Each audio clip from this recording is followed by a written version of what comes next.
episode of the Smith Boys Podcast. Brother singing a happy tune. What's got such a good mood, brother? What's got me in a good mood, brother? Well, is it a downing your head there? it's on the head. The Lions, brothers. The Detroit Football Lions. Brother, we got to get into a little bit of a recap of the Lions-Packers game, and then I want to I don't want to get in too deep into the weeds with the game, because the Lions stomped a mud hole in the ass of the Green Bay Packers.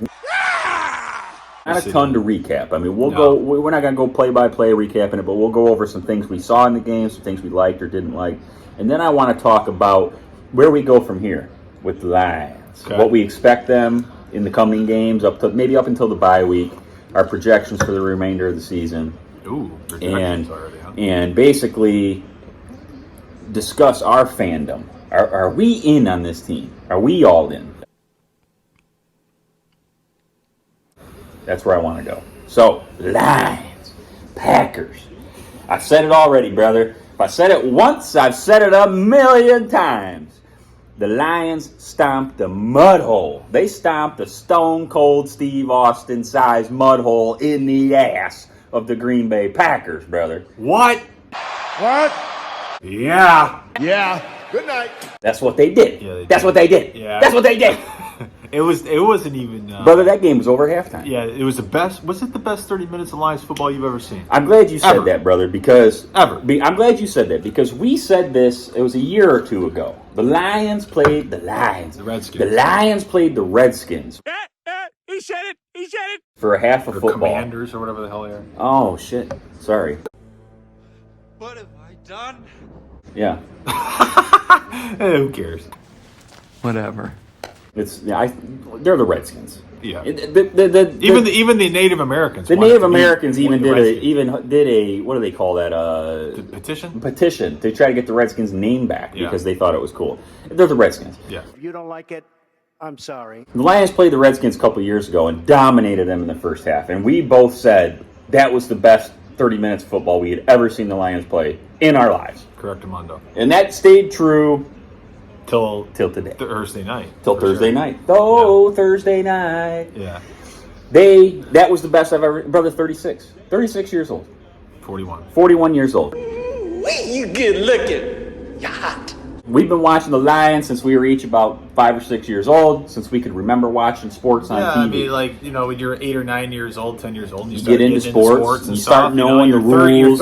Your third, fourth, fifth grade and stuff. And we, brother, get into sports. We were Lions detractors our whole lives. Well, you know why? Because this team was an effing joke. And Dad kind of spurned us a little bit. I don't know if Dad had much to do with it. I just grew into it my own, and I was like, this team's a joke. Yeah. The ownership's a joke. Yeah. The coaches are a joke. The colors are a joke. The logo sucks. They would just lose in ways that you just, it would just be SOL. That was the classic thing. It was SOL, Lions logic, What's Lions SOL? luck. Oh, same old Lions. Same old Lions. I mean, that just existed for so long. And cousin Trav had mentioned this. He said SOL is dead. What? No way. Dead. Do you believe that? Do you believe same old Lions is dead, or are you reserving judgment? Well, here's another opinion. My buddy Luke called me last night, and he's like, I'm still holding out. I need to see more. That's what he said. He goes, I need to see more. Am I encouraged? Hell yes. Does this look like the best Lions team of our lifetimes? Him and I are the same age. He says best Lions team you ever seen. But Luke is always the eternal Lions optimist, brother. Yeah. There's these sunshine and rainbows Lions fans, and it's like you've never seen football in your life till now. This is the first time you've really seen Lions football. fans always want to act like they know football. Like we know, you don't know football because you've never seen it. Until now. Yeah. Now it's like that you do see it. I'm looking on the communities and the forums, and these Lions fans are like, oh, this is what it's like. Is this real? Is this real? Yeah. And they're all acting like this is the greatest thing ever.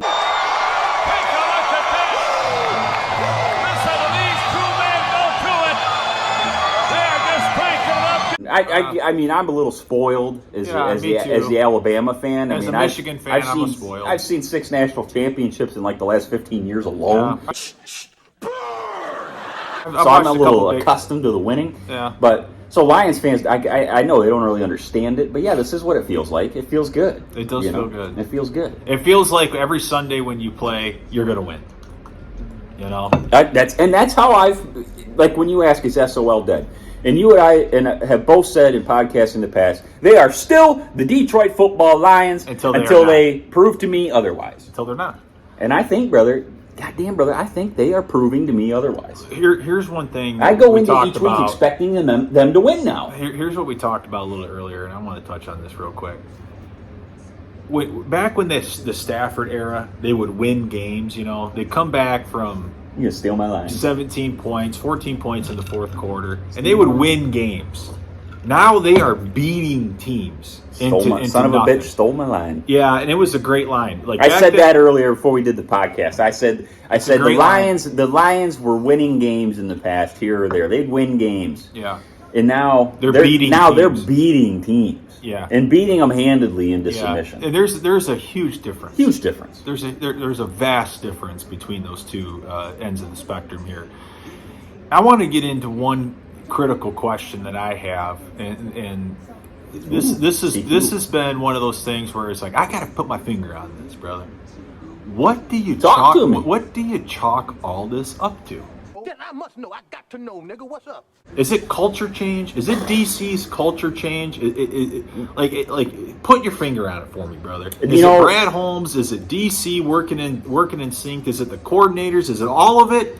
But is it culture? To me, it's culture. I think the Lions' culture has changed. Finger on. That is tough to put your finger on because this is a team that went 3-13-1 under year one under Dan Campbell. And then 1-6. And then 1-6 to start the first 7 games under Dan Campbell. And then boom!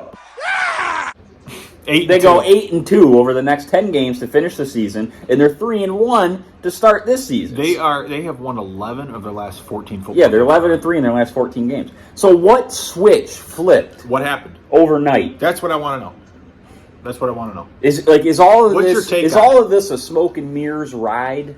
Like, it doesn't feel like it. It doesn't feel like it because 14 games is almost a whole season. They're winning games like the way that you see the Niners win games. Yeah. They're winning games like you saw the Eagles win games last. Like they're beating the shit out of teams. You know who they remind me of? They're the better team on the field. Yeah, clearly.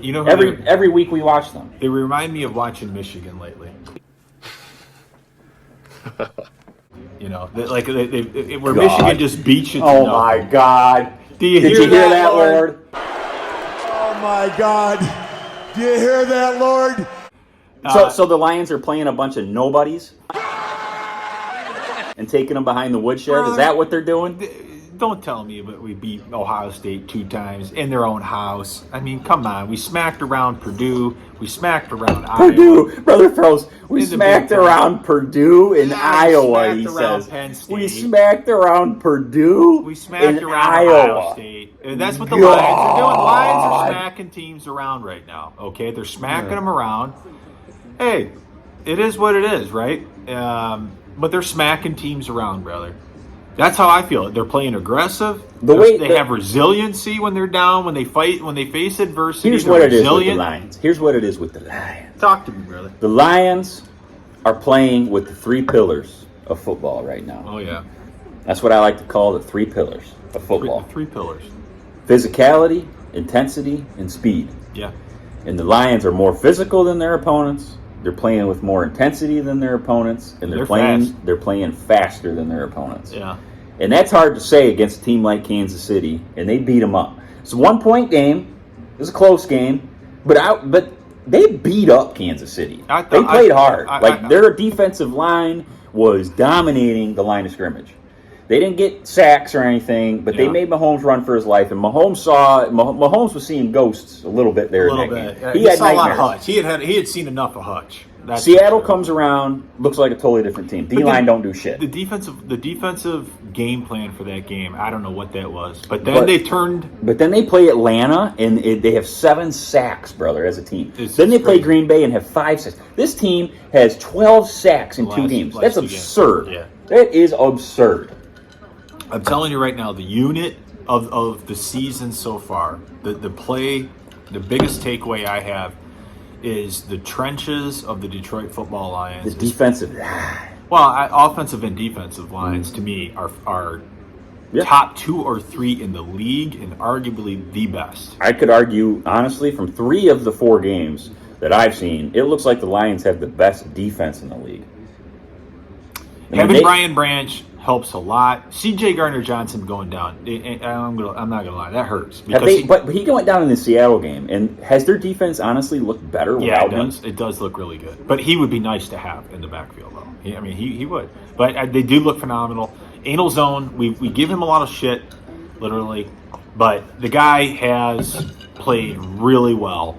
He has been a steadying force at the linebacker position. And one of the best guys on the defensive side of the ball that we don't really talk about that much is Derek Barnes. Derek Barnes looks like a different player. He's phenomenal. He's the best linebacker on the team, though. Jerry Jacobs still sucks, but he had 2 interceptions. Yeah, I mean, he was right place, right time. Yeah, he's Johnny on the spot. But the unsung heroes to me on the defense, you mentioned Derek Barnes was one. The other, of course, over the last 2 games, who didn't play in the first 2 games, but has made the defensive line look absolutely dominant the last 2 games, is Isaiah Buggs. Yeah, Buggs. Isaiah Buggs has been active the last 2 games, and their D-line is ferocious. It's tenacious, dude. It's absolutely Now, whether tenacious. that's all because of him, I had heard that Isaiah Buggs gave a really impassioned speech in the locker room about getting after the quarterback at some point, even when he was like the healthy scratch and wasn't playing. He was, he gave some big impassioned speech in the locker room. I didn't hear about this. About getting after the quarterback. Okay. And then here we are, they got 12 sacks in 2 games. Yeah. And Aiden Hutchinson looks like he's a budding superstar. Oh, Aiden Hutchinson. I mean, is he going to be one of the Bosa brothers? I don't think so. He's not going to be. He's not a 15, 16, 17 sack game. But I don't need you to be that. What I need him to be is Max Crosby.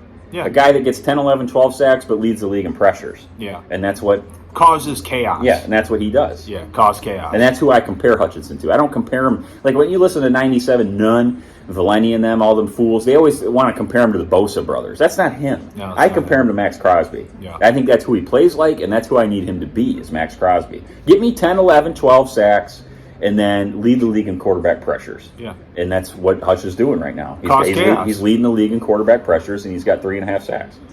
So where we go from here, brother, well, we got a 10-day, we're going to have to wrap this up here, but we got a 10-day break. And they play Carolina, who is a dumpster fire. That is a win. Yeah. Even though Carolina beat them last year. But Carolina's at home. Then they go on the road to Tampa. And Tampa is kind of falling apart. Baker Mayfield's coming back down to earth a little bit. And then they play Baltimore. So over the course of those next 3 games, brother, I'm expecting 2-1. Same here. You go 2-1. I'm expecting 2-1. I think it's not too much to ask to go 3-0. If they win them all, this team's going places. Baby. Yeah, because then you got a bye week. Yeah. And then you're coming back on Monday Night Football to play the Raiders, who are an absolute joke. Is the most important player on the team Jared Goff? Oh, sure. Because if he goes down, sure it is. This season goes down to 2. Right? Yeah, because Goff has played, I mean, as much as people have to give credit for Goff played well. He's played exceptionally well. He's managed every game. He's thrown a pick in each of the last 3 games, which he did. He went 10 games without throwing a pick. Yeah, and then he's thrown 1 in each of the last 3. But I mean, in the last game, it was on the first possession of the game. But then he dialed in, and I mean, he's very conservative in the way he plays, but he doesn't make a lot of errors, and he just finds the open guy. He finds the open guy, and he knows the offense. I think he's comfortable in the offense. Key. That's what's key for every quarterback, is knowing the offense. And like everybody wanted to shit on Tua Tagovailoa for Miami when he had a bad couple of first years. He just needed Mike McDaniel. Yeah, and then Mike McDaniel comes in and makes an offense around Tua. Is this his second year? Mike McDaniel's second year or third year? That's a good question. I think it's his third. Okay. McDaniels comes in and tailors the offense around Tua, so Tua's comfortable, and now Tua, 4 games in, is MVP through the first 3 games of the season.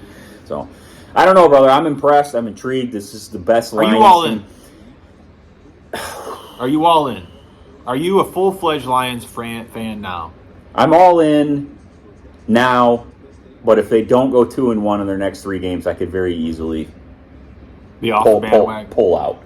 Because I expect you to go 2-1. You're playing some pretty bad teams coming up with Tampa and Carolina. I expect 2-1. If you blow those games and look shitty doing it, and you don't maintain this momentum, especially when you got a 10-game break coming up, or a 10-day break coming up to play Carolina. If you come out after 10 days and lose to Carolina, I'm off. I'm out. because it's like, what the hell? There's no excuse. You lose to Carolina, I'm really thinking, what the hell? Like, this team is really, it is SOL. Like, that to me is still SOL. That's the same old Lions loss. Yeah, it's the same old Lions loss, 100%. right? So, but I expect 2-1. I think you can go 3-0. Yep, I'm on and board. then you have the bye, and then you smack the shit out of the Raiders. You're 4-0 at the halfway mark. You could easily, The second I don't want to quarter, say easily, but you go it is- 3-1. It is very conceivable that you go 4-0 over the next 4 games. Easily. And you could be 7-1 through the first half of the season. If you're 7-1, this town's on fire, dude. For This Lions town's team. this town's already on fire. No, it would be fever pitch, dude. It would be something. And when you get to playoff time, you get into like week 14, 15, and they're sitting at like 12-2, 11-2. Thanksgiving comes around. Dude, this town's gonna be nuts, dude. Nuts. Like something we've never seen before. Like there's been hockey mania with the Red Wings and stuff. Hockey town, Tiger mania, Pistons mania. But this team's never Football's king. Football is king. Football's And this king. city has never experienced a winning team with the Lions late in December. And I think we're on the cusp of that for the very first think so, time in a too. lot of our lifetimes. And I don't think a lot of people know how to handle it. It's gotten to a point where I'm actually picking the Lions to win on Sundays, where it was always like, Lions, no, I'm going with the opponent. Now it's like, all right, I got the Lions winning by 2 scores. Yeah. So stay tuned for Lions Carolina pregame. We'll do a pregame analysis of that one, break that one down, and get that uploaded too. So until then, Smith Boys out. Dude. You're gonna, you know what? Next summer you're gonna be wearing your spring.